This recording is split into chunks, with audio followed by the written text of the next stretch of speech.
تاکہ جھگڑا نہ ہو اور روزے کا اثر زائل نہ ہو۔ تو شاعر نے روزے کو کس چیز کا بہانہ بنایا؟ تو گفتگو اور سوال جواب سے بچنے کا۔ اس شعر میں کون سا طنزیہ پہلو نمایاں ہے؟ عبادت کو سستی اور کاہلی چھپانے کے لیے استعمال کرنا۔ اس شعر کا اصل پیغام کیا ہے؟ روزہ بہانہ نہیں بلکہ نیک عملی کا ذریعہ ہونا چاہیے۔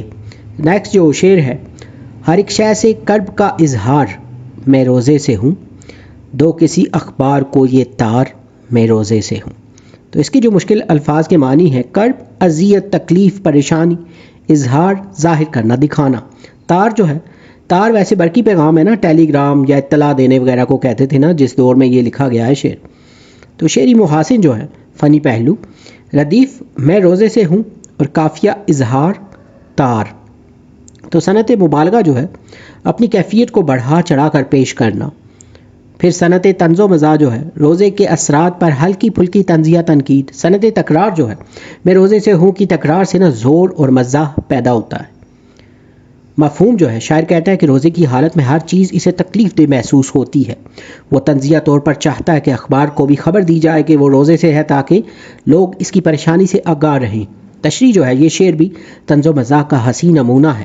شاعر کہتا ہے کہ روزہ رکھنے کے بعد میری کیفیت اتنی بوجھل ہو گئی ہے کہ دنیا کی ہر شے مجھے تکلیف دہ لگتی ہے۔ یہاں شاعر نے مبالغے کا سہارا لیا اور کہا کہ میری حالت اس قدر دگرگوں ہے کہ اس کی اطلاع صرف قریبی لوگوں تک محدود نہیں رہنی چاہیے بلکہ اخبار میں بھی شائع ہونی چاہیے۔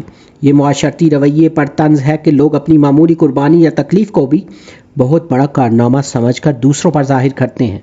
گویا شاعر بتا رہا ہے کہ روزہ عبادت ہے، شور مچانے یا دکھاوے کا ذریعہ نہیں۔ جیسا کہ اکبر علا آبادی نے کہا، کھایا پیا ہضم کیا، روزہ بھی رکھا خوب۔ یعنی کچھ لوگ عبادت کو بھی نمود و نمائش کے طور پر پیش کرتے ہیں، جبکہ اصل مقصد صبر اور ضبط نفس ہے۔ اس سے ریلیٹڈ کچھ کوشچن جو ہے نا، مختصر سوالات۔ کرب کا اظہار سے شاعر کی کیا مراد ہے؟ روزے کی حالت میں ہر شے کو تکلیف دہ محسوس کرنا۔ شاعر اخبار کو تار دینے کا کیوں کہتا ہے؟ تو تاکہ اپنی حالت زار کو مزاحیہ انداز میں اہم خبر بنا سکے۔ اس شعر میں کون سی صنعت نمایاں ہے؟ تو صنعت مبالغہ اور صنعت طنز و مزاح دونوں جو ہیں وہ نمایاں ہیں۔ شاعر اس شعر سے کیا پیغام دینا چاہتا ہے؟ عبادت دکھاوے کے لیے نہیں بلکہ صبر اور ضبط نفس کے لیے ہے۔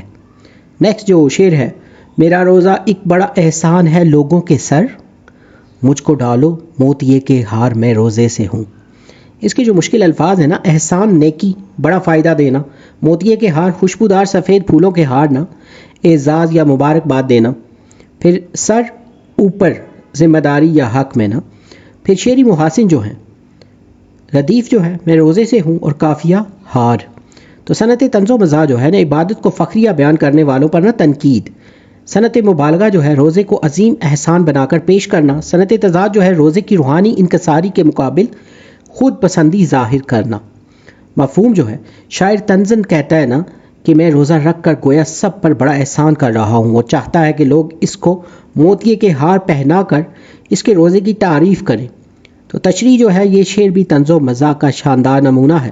شاعر کہتا ہے کہ میرا روزہ رکھنا ایسا ہے جیسے میں نے پوری دنیا پر کوئی عظیم احسان کر دیا ہو، لہٰذا لوگ میرا شکریہ ادا کریں اور مجھے موتیے کے ہار پہنائیں۔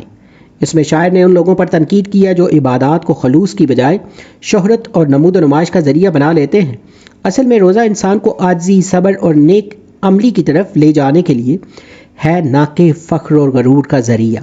تو جیسے کہ علامہ اقبال نے کہا تھا، یہ شہادت گہے الفت میں قدم رکھنا ہے، یعنی عبادت اور قربانی کا اصل مقصد اپنے نفس کو دبانا ہے، نہ کہ اپنی نیکی کا اعلان کرنا۔ تو اس شعر میں شاعر بتاتا ہے نا کہ ایسے رویے سے عبادت کا تقدس مجروح ہو جاتا ہے۔ تو اس شعر سے ریلیٹڈ کچھ جو مختصر سوالات ہیں، شاعر روزہ رکھنے کو احسان کیوں سمجھتا ہے؟ طنزیہ طور پر وہ روزے کو ایسا عمل ظاہر کرتا ہے جیسے سب پر اس نے نیکی کر دی ہو۔ موتیے کے ہار سے کیا مراد ہے؟ اپنے عمل پر نا ستائش اور تعریف کا طلبگار ہونا۔ اس شعر میں کون سی صنعت نمایاں ہیں؟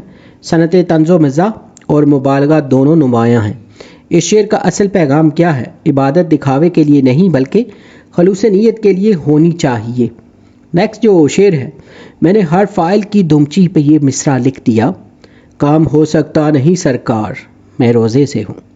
اس کی جو مشکل الفاظ کے معنی ہے، دمچی فائل کا آخری حصہ یا سرخ پٹی جو ہے، یہ جو سرکار ہے نا، اس کا مطلب ہے نا افسران بالا یا حکومتی نظام۔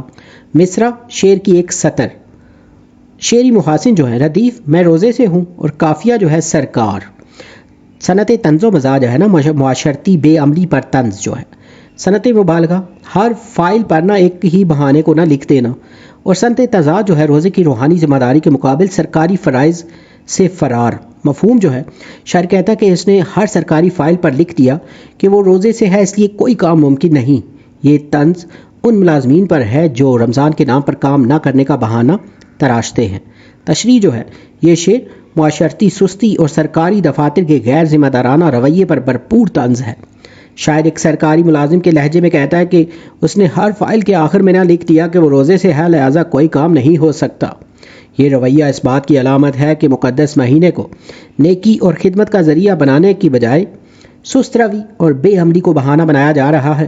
افسران اور ملازمین روزے کو نہ ڈیوٹی سے راہ فرار کے طور پر استعمال کرتے ہیں، جس کی وجہ سے عام لوگ دفاتر میں دھکے کھاتے ہیں۔ شاعر بتاتا ہے کہ روزہ انسان کو محنت، صبر اور ذمہ داری سکھاتا ہے، لیکن اگر اس کا نتیجہ صرف آرام طلبی اور بے حسی ہو تو یہ بھوک پیاس بیکار ہے۔ جیسا کہ اقبال نے کہا تھا، عبادت ہے خدمت خلق کے سوا کچھ بھی نہیں، یعنی عبادت وہ ہے جو انسان کو انسانیت کی خدمت پر ابھارے، نہ کہ دنیاوی فرائض سے بھاگنے کا سہارا بنے۔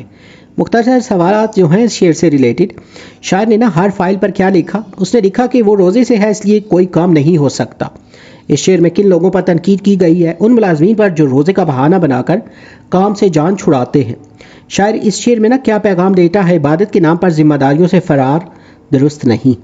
روزہ انسان کو کیا سکھاتا ہے؟ صبر، محنت اور فرض شناسی، نہ کہ سستی اور بے عملی۔ نیکسٹ جو شعر ہے، اے میری بیوی میرے راستے سے کچھ کترا کے چل، اے میرے بچوں ذرا ہوشیار میں روزے سے ہوں۔ اس کے جو الفاظ معنی ہیں، کترا کے چل، دور سے گزر، پرہیز کر، مطلب بچ کے نہ چلنا، تو ہوشیار خبردار، احتیاط سے۔ روزے سے ہوں، روزہ رکھے ہوئے ہوں، بھوکا پیاسا ہوں۔ ردیف جو ہے میں روزے سے ہوں، قافیہ جو ہے ہوشیار۔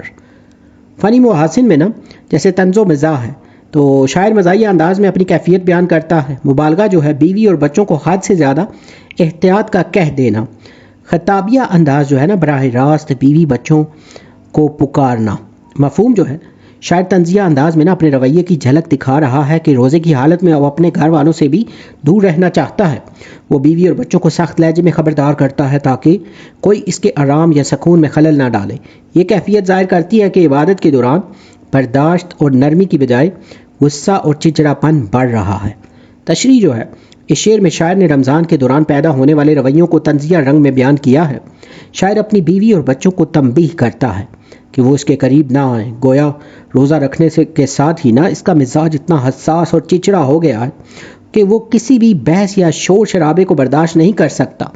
بیوی کو اس لیے سختی سے منع کیا جا رہا ہے کہ اس کی عام گھریلو گفتگو بھی شاعر کے صبر کا امتحان لے سکتی ہے۔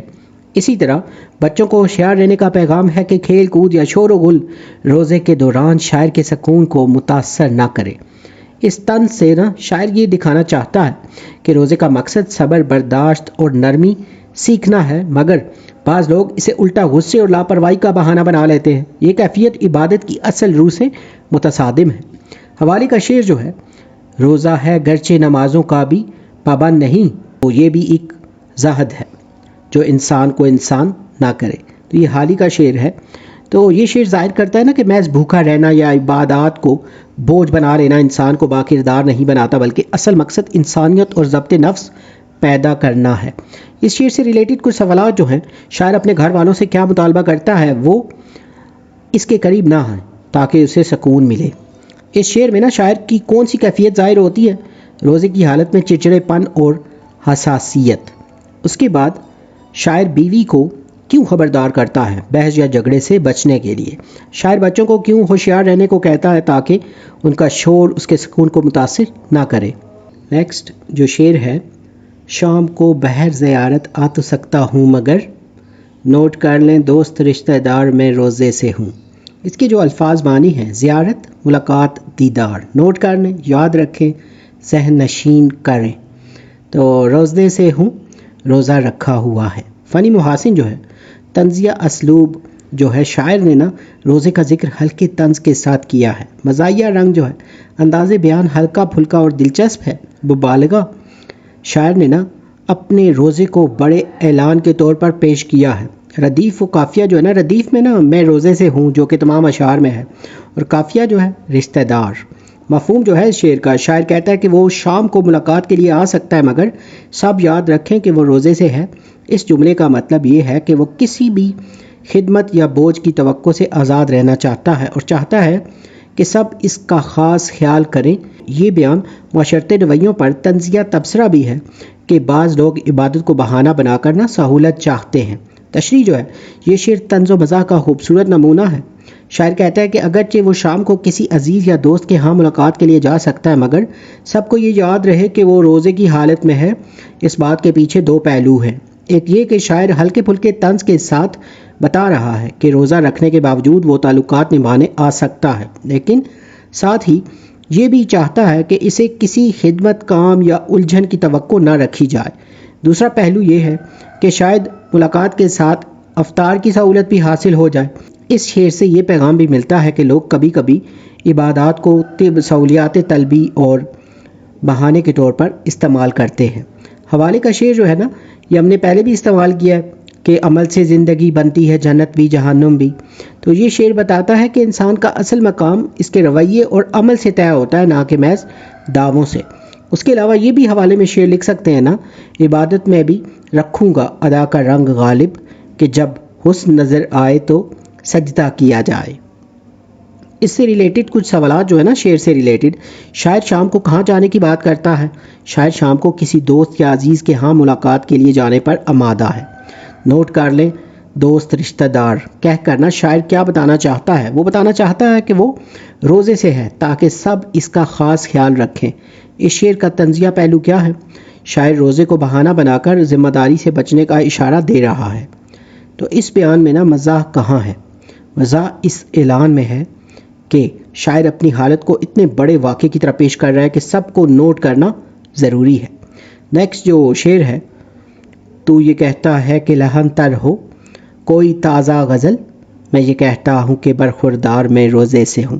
اس کے جو الفاظ معنی ہیں: لہن تر خوش آواز نیا نغمہ، تازہ غزل نئی اور دلکش شاعری، برخوردار بیٹا صاحب. تو محبت یا شفقت سے نہ پکارنے کا انداز ہے یہ. تو روزے سے ہوں، روزہ رکھے ہوئے ہوں. فنی محاسن جو ہے نا، اسلوب وغیرہ. تو طنز و مزاح جو ہے، شاعر نے نا روزے کا بہانہ ہنسی مذاق کے انداز میں دکھایا.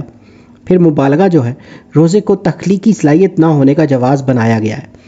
اور مکالمہ جو ہے، شعر میں نا سوال و جواب کا رنگ ہے. پھر ردیف میں نا میں روزے سے ہوں، اور قافیہ برخوردار. مفہوم جو ہے اس شعر کا، شاعر سے کہا جاتا ہے نا کہ وہ کوئی نیا اور خوش آہنگ کلام سنائے مگر وہ روزے کا عذر پیش کر کے نا انکار کر دیتا ہے. یہ طنز اس رویے پر ہے کہ عبادت کو بھی نا کبھی کبھار سستی اور کام چوری کا سہارا بنا لیا جاتا ہے. یوں روزہ شاعر کے نزدیک تخلیق سے بچنے کا بہانہ بن گیا ہے. تو تشریح جو ہے، یہ شعر طنز و مزاح کا ایک عمدہ نمونہ ہے جس میں شاعر نے انسانی رویے کو نہایت خوبصورتی سے نمایاں کیا ہے. محفل میں شاعر سے مطالبہ کیا جاتا ہے کہ وہ کوئی نئی اور خوش آہنگ غزل سنائے، لیکن شاعر روزے کا بہانہ بنا کرنا انکار کر دیتا ہے، گویا روزے کی کیفیت کو اس نے اپنی تخلیقی کمزوری کا جواز بنا دیا ہے. یہ رویہ اس بات کی علامت ہے کہ کبھی کبھی عبادت کو بھی ذمہ داری سے بچنے کا ہیلہ بنا لیا جاتا ہے. شاعر نے ظریفانہ طور پر دکھایا ہے کہ یہ عبادات روحانیت کے بغیر رسمی رہ جائیں گی تو وہ انسان کو نہ فعال بنانے کی بجائے کاہلی کی سند بن جاتی ہیں. حوالے کے شعر جو ہیں: عبادت بھی ہے ایک رسم فقط رہ گئی ہے. تو یہ حالی کا، پھر کاہلی سے کم نہیں کوئی مصیبت اے دوست، یہ ذوق کا ہے. تو یہ دونوں اشعار نا جو مصرے ہیں ان کے، اس رویے پر طنز ہیں کہ جب دین اور عبادت جذبے اور عمل سے خالی ہو جائے تو محض رسمی فعل بن کر رہ جاتی ہے. سوال جواب جو ہیں کچھ شارٹس کوسچن جو اس شعر سے ریلیٹڈ. مخاطب شاعر سے کیا چاہتا ہے؟ تو وہ چاہتا ہے کہ شاعر کوئی نیا اور خوش آہنگ کلام سنائے تاکہ محفل میں لطف بڑھ جائے. تو شاعر اس مطالبے کا کیا جواب دیتا ہے؟ شاعر روزے کا بہانہ بنا کر انکار کر دیتا ہے اور کہتا ہے کہ وہ اس حالت میں شعر نہیں کہہ سکتا۔ تو اس شعر کا طنزیہ پہلو کیا ہے؟ روزے کو عبادت کی بجائے سستی اور کام چوری کا بہانہ بنا دینا۔ شاعر کا اصل پیغام کیا ہے؟ مذہبی عبادات کو روحانیت اور عمل کے ساتھ اپنانا چاہیے، ورنہ یہ محض رسمی رہ جاتی ہیں۔ یہ جو نظم ہے اس کے سٹارٹ میں پڑھنے سے پہلے پوچھیں، یہاں پہ ایک کوسچن تھا سائیڈ باکس میں کہ طنز اور مزاح میں کیا فرق ہوتا ہے؟ تو طنز جو ہے، طنز کسی برائی، خامی یا معاشرتی کمزوری کو سخت یا تلخ لہجے میں ظاہر کرنے کو کہتے ہیں تاکہ اصلاح کی جا سکے۔ تو مزاح جو ہے دل لگی اور خوش طبعی پیدا کرنے کے لیے نرم اور خوشگوار لہجے میں بات کرنے کو کہتے ہیں۔ تو ان دونوں میں جو فرق ہے، طنز کا مقصد عیب کو بے نقاب کرنا ہوتا ہے، جبکہ مزاح کا مقصد محض ہنسانا اور دل بہلانا۔ خلاصہ جو ہے اس نظم کا، یہ ایک طنزیہ نظم ہے جس میں شاعر روزے کی حالت میں اپنی بیزاری، چڑچڑاپن اور کام سے جی چرانے کی کیفیت کو مزاحیہ انداز میں بیان کرتا ہے۔ شاعر روزے کی وجہ سے کسی سے بات چیت، بحث و تکرار اور کسی بھی قسم کے کام سے اجتناب برت رہا ہے۔ وہ روزے کو اپنے اوپر اور لوگوں پر ایک احسان سمجھتا ہے، تو اس کی وجہ سے اپنے آپ کو معزز تصور کرتا ہے، حتیٰ کہ وہ دفتری کاموں سے بھی روزہ ہونے کا بہانہ بنا کر چھٹی حاصل کر رہا ہے۔ گھر میں بیوی اور بچوں کو بھی احتیاط سے رہنے کی تلقین کرتا ہے تاکہ اس کے روزے میں کوئی خلل نہ پڑے۔ شام کو دوست احباب سے ملنے جلنے سے بھی روزے کا عذر پیش کرتا ہے۔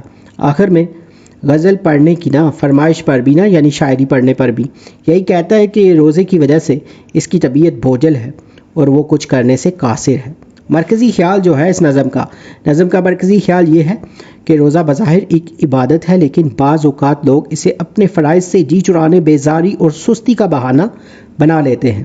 شاعر نے روزے کے تقدس کو نظر انداز کرتے ہوئے اس کی وجہ سے پیدا ہونے والے چڑچڑے پن اور کام سے فرار کو مزاحیہ اور طنزیہ انداز میں پیش کیا ہے۔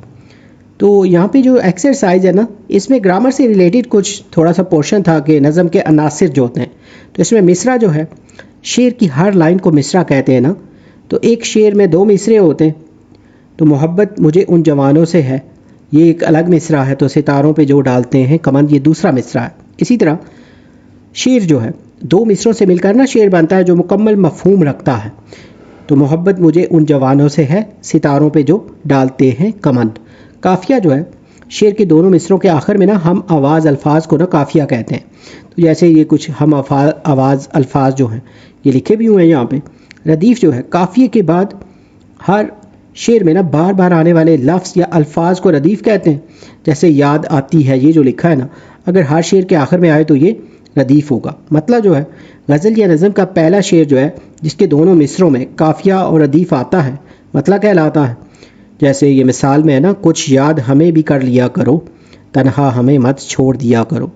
تو اسی طرح مطلع ثانی جو ہے وہ دوسرا شعر جس کے دونوں مصروں میں بھی قافیہ اور ردیف آئے مطلع ثانی کہلاتا ہے۔ تو اس کی بھی ایگزامپل لکھی ہوئی ہے، ہوتا ہے شب و روز تماشا میرے آگے، رہتی ہے فضا صورت دریا میرے آگے۔ تو یہاں پہ یہ جو لیکچر ہے اس کا اختتام ہوا چاہتا ہے۔ امید ہے یہ لیکچر، یہ ویڈیو اور یہ جو نوٹس ہیں یہ آپ کی پریپریشن کے لیے ہیلپ فل ہوں گے۔ اگر کوئی کویسچن یا سجیشنز ہوں تو آپ کمنٹ سیکشن میں منشن کر سکتے ہیں۔ اس بک سے ریلیٹڈ مزید ویڈیوز یا نوٹس کی ضرورت ہو تو چینل پہ اس کی پلے لسٹ موجود ہے۔ اس کے علاوہ ویڈیو کی ڈسکرپشن میں بھی پلے لسٹ کا لنک دیا گیا ہے۔ اگر آپ نے ہمارا چینل سبسکرائب نہیں کیا تو چینل کو سبسکرائب کر لیں تاکہ وقت پہ آپ کو نیو ویڈیو مل سکے۔ آپ کی کامیابی کی دعاؤں کے ساتھ جلد نیو ویڈیو میں نئے لیکچر کے ساتھ ملیں گے۔ Have a nice time.